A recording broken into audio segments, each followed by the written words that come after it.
मेरे चैनल में आपका बहुत बहुत स्वागत है। सभी को मेरा नमस्कार, राधे राधे। जैसा कि आपको पता है कि मैं हमेशा ज़्यादातर आपके साथ सच्ची घटना शेयर करती रहती हूँ, तो आज मैं सच्ची घटना शेयर करने वाली हूँ, वो राधा रानी की है। तो आइए वीडियो शुरू करें। चैनल पर नए हैं तो पहले चैनल को सब्सक्राइब करें। राधा रानी की कृपा आप सभी पर बनी रहेगी। एक पति पत्नी थे, वो बहुत ही गरीब थे।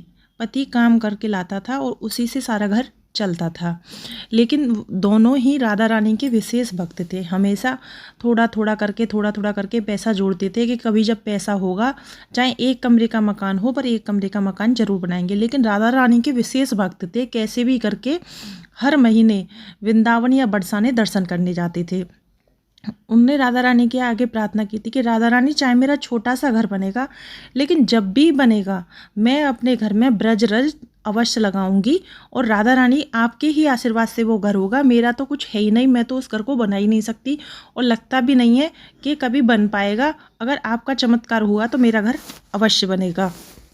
तो हर महीना दर्शन करने जाते थे और राधा रानी के आगे हमेशा सर झुका के जो भी उन पर बनता था वो राधा रानी को चढ़ाकर आते थे। धीरे धीरे पैसे जोड़ने लगे, जोड़ते एक छोटा सा घर बनाना शुरू किया।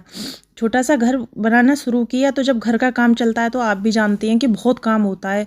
तो घर बनता जा रहा था, लेकिन ऐसा हो ही नहीं रहा था कि वृंदावन या बरसाने जाया जाए और ब्रजरज लाई जाए। बहुत कोशिश कर रही थी उसकी बीवी, लेकिन ब्रजरज नहीं आ पा रही थी। तो उसको ऐसा लग रहा था कि राधा रानी का घर है और राधा रानी का घर ही नहीं बन पा रहा। मैंने तो सोचा था जब घर बनेगा तो ब्रजरज लगाऊंगी और अपने घर का नाम किशोरी भवन रखूंगी। अब घर तो पूरा तैयार हो गया, इसमें तो मैंने रज कहीं पर लगाई ही नहीं है, तो फिर ये कैसे किशोरी भवन में करूँगी। तो वो बहुत कोशिश करती है। तो फिर ऐसे पूरा घर बनते बनते बस सिर्फ एक किचन रह गई थी जो नहीं बनी थी, और घर पूरा बन चुका था। तो किचन जब बन रही थी तो राधा रानी की कृपा से कि ऐसा सौभाग्य प्राप्त हुआ कि दोनों पति पत्नी सुबह वृंदावन दर्शन करने गए, और वो सोच के गए थे कि पहले वृंदावन के दर्शन करेंगे फिर बरसाना के दर्शन करेंगे। तो दोनों ने वृंदावन के दर्शन किए। तो वृंदावन में इतनी भीड़ थी कि उसकी पत्नी को एक ठोकर लग जाती है, और ठोकर लगने से उसके पैर में चोट लग जाती है, और चोट लगती है तो उस पर चला नहीं जाता और पैर सूज जाता है। तो उस पर बिल्कुल नहीं चला जाता है। तो वो मंदिर से जैसे तैसे बाहर निकल के आती है। अब कहती है कि मैं कैसे तो यहाँ से ब्रजरज लूँ और कैसे ही मैं बरसाने दर्शन करने आऊँ। राधा रानी, शायद आपकी इच्छा नहीं है, अगर यहाँ कहीं मुझे ब्रजरज मिल गई तो मैं लेके चली जाऊंगी। नहीं, जब भी मुझे समय मिलेगा, जब भी मैं ठीक हो जाऊंगी, मैं आपके दर्शन करने आऊंगी और ब्रजरज लेने आऊंगी। आपकी इच्छा के बिना तो कोई काम हो ही नहीं सकता है। शायद आपकी ऐसी इच्छा नहीं है कि मैं ब्रजरज घर में लगाऊं, तो आपकी इच्छा के आगे तो मेरी क्या ही चलेगी। तो तभी वो बाहर आती है, और बाहर आकर वो सोचते हैं कि अब चलो यहीं से हम वापस हो जाती है, क्योंकि चला नहीं जाएगा।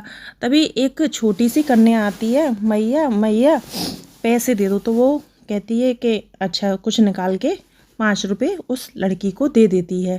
तो वो लड़की बड़ी ही सुंदर थी। तो वो पूछती है कि मैया आपके पैरों में क्या हो गया है। तो कहती है कि बेटा, मेरे पैर में चोट लग गई है, अभी मैं अंदर दर्शन करने आई थी और ऐसे ऐसे मेरे पैर में चोट लग गई है, तो अब मैं वापस जा रही हूँ। मैं बरसाने के दर्शन करती, लेकिन अब मुझ पे चला ही नहीं जा रहा, तो मैं कैसे दर्शन करूँगी। तो मैं यहीं से वापस जा रही हूँ। तो वो छोटी सी लड़की कहती है कि मैया, जब चला नहीं जा रहा तो वहाँ से तुम आइए, तो ऐसा करो कि एक रात वृंदावन में ही ठहर जाओ। अगर रात को फर्क पड़ता है तो तुम बरसाने दर्शन करते हुए सीधे निकल जाना, नहीं तो कोई बात नहीं। तो वो सोचती है कि चल आप पहले मैया दवा ले लो, दवा से शायद आपका पेट ठीक हो जाए। तो वो कहती है कि ना बेटा, ये तो बहुत सूज गया है, ये ना सही होगा, अब तो हम घर ही जा रहे हैं। शायद राधा रानी की इच्छा नहीं है, और राधा रानी की बिना इच्छा के दर्शन क्या, हम तो नाम भी नहीं ले सकते। बोलती ना ना मैया, रुक जाओ, यहीं पर रुक जाओ और देख लेना, कल तक तुम्हारा पेट सही हो जाएगा। तो वो दवा ले, वो सोचती है। पर वो लड़की जो थी बड़ी सुंदर सी थी, ऐसा तेज था कि उससे बात करना उसको इतना अच्छा लग रहा था कि वो चाह रही थी कि ये मुझसे ऐसे ही बात करते रहे। तो बोले ठीक है मैया, यहाँ निरी धर्मशाला होटल है, किसी में भी रुक जाओ। धर्मशाला में अगर पैसे की वो है तो धर्मशाला में रुक जाओ, वो तो सस्ती होती हैं। तो वो कहती है अच्छा बेटा। तो उसका पति भी कहता है कि हाँ ये सही कह रही है, अगर हमें ब्रज रज लगानी है अपने तो तुम थोड़ा चल पाओगी तभी तो ले पाएंगे, तुम ऐसा करो रुक जाओ। तो वो दवा ले आता है और उसको दे देता है। रात में वो जब सो जाती है तो वो सुबह सुबह जब उठती है, क्योंकि उसको अपना पैर देख के लग रहा था कि मेरा पैर तो अभी 15 दिन या 1 महीने से पहले ठीक नहीं होगा, लेकिन जब सुबह उठती है तो उसके बिल्कुल भी दर्द नहीं होता है ना, बिल्कुल भी पैर में कुछ नहीं होता और वो आराम से चल पा रही होती है।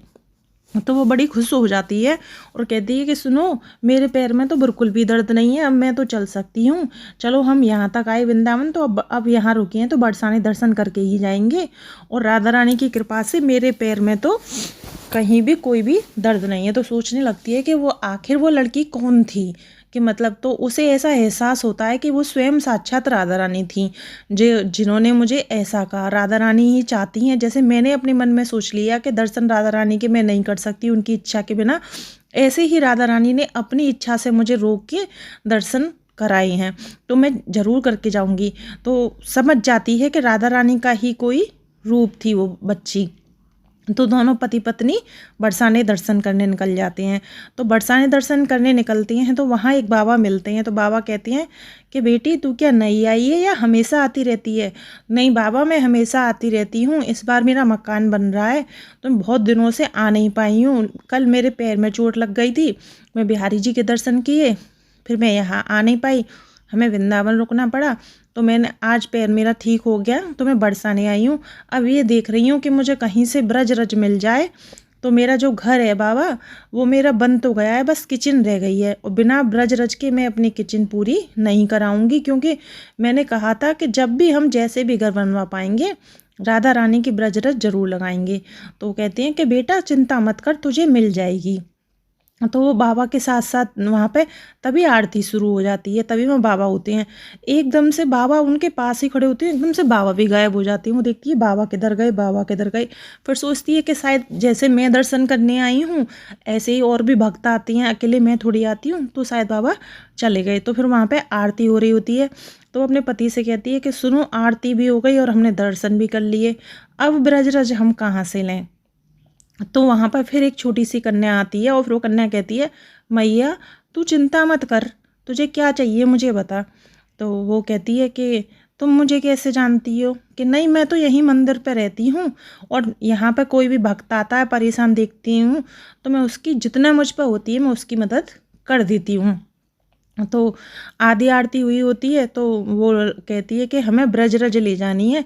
तो वो कहती है अरे तू ध्यान से राधा रानी की मैया आरती कर, सब हो जाएगा, सब ठीक हो जाएगा। नहीं मिलेगी तो मैं तुझे आसपास में से यहाँ के ला के दूंगी। ये तो राधा रानी, बरसाना तो राधा रानी का महल है और यहाँ की तो रज राधा रानी की ही, जितनी भी यहाँ पे रज पाई जाती है वो राधा रानी की रज ही पाई जाती है, और तुझे जो रज मिलेगी वो एकदम राधा रानी की होगी, तू चिंता मत कर। तभी आरती हो जाती है। तो बरसाने से पंडित जी सभी को आरती देने लगती हैं। तो वो कन्या बात कर रही होती है, बात करते करते तो कन्या भी कहीं गायब हो जाती है। तो वो कहती है अभी तो वो कन्या यहीं थी और उसने मुझसे ये कही थी। फिर वो सोचती है कि शायद कन्या मेरे लिए ब्रज रज लेने गई होगी, क्योंकि वो इतनी विश्वास के साथ कह रही थी कि मैं तुम्हें ब्रज रज ला के दूंगी, तो हो सकता है वो ब्रज रज लेने गई हो। तो वो थोड़ी देर देखती है, देखते ही देखते जब पंडित जी आरती खत्म हो गई थी तो सभी को आरती दे रहे थे। तो जो आरती का जो थाल था तो सब उसमें आरती पे पैसे चढ़ाते जाते हैं, जिस पे जैसा होता है वैसे चढ़ा जाती हैं। तो वो आरती लेने के लिए पंडित जी जब उन दोनों पति पत्नी के पास आते हैं तो कहते हैं कि लो आरती ले लो। तो उसमें ब्रज रज रखी होती है थाल में। तो वो पूछती है कि पंडित जी ये ब्रज, ये वाली जो रखी है ये कैसी रज है? तो कहती है ये साक्षात राधा रानी के चरणों की धूल है। जब हम राधा रानी को सुबह कप वस्त्र धारण कराते हैं तो ये साक्षात राधा रानी के चरणों की धूल एकत्र करने के बाद हमने इसमें रख ली है, क्योंकि ये राधा रानी की है। तो वो बहुत खुश हो जाती है। फिर वो कहती है मैं पंडित जी से कहूँ कैसे? तो वो पंडित जी को अपनी सारी बात बता दी है कि मैं ऐसे ऐसे यहाँ आई थी दर्शन करने के लिए, क्योंकि मैं अपना घर बनवा रही हूँ, लेकिन मुझे ब्रज रज लेनी थी। तो वृंदावन में तो मेरी चोट लग गई थी तो मैं वहाँ ले नहीं पाई, तो यहाँ मुझे ब्रज रज लेनी है। क्या पंडित जी आप ये मुझे रज दे दोगे राधा रानी के चरणों की धूल? सोचती है कि भाई ब्रजरज तो मिल जाती है, ये तो साक्षात राधा रानी के चरणों की धूल जिसे ब्रजरज भी कहती हैं, ये तो राधा रानी की जिस भक्त पे विशेष कृपा होगी उसी को मिलेगी। तो पंडित जी कह देती हैं ठीक है, अगर तुम्हारा इतना भाव है तो तुम ले जाओ। दोनों को मिल जाती है और खुशी खुशी दोनों लोग अपने घर वापस हो जाती हैं और किचन में अपनी में राधा रानी की ब्रजरज लगाकर ही किचन को बनवाती हैं और उस किचन का नाम रखते हैं राधा रानी की रसोई और अपने घर का नाम रखती हैं किशोरी भवन।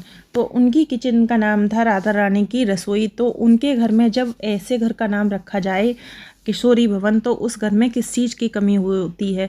तो आज तक उनकी किचन में भंडारा भरा रहता है, कभी भी किसी चीज़ की कमी नहीं आती। जिस दिन से उस लोगों ने अपना छोटा सा घर बनाया और इस तरीके से राधा रानी के नाम पर ही नाम रखा, उस दिन से उनके घर में इतनी तरक्की हो गई है, इतनी तरक्की हो गई है। अब वही घर को उनने ऊपर बनवा लिया है और बड़ा कर लिया है। तो राधा रानी की जब कृपा होती है ना, तो इस तरीके से कृपा करती हैं कि जिसकी हमने कामना नहीं की हो। वीडियो पसंद आई हो तो चैनल को सब्सक्राइब करें, वीडियो को लाइक शेयर अवश्य करें। इस तरीके की सच्ची घटना मैं हमेशा आपके साथ शेयर करती रहती हूँ।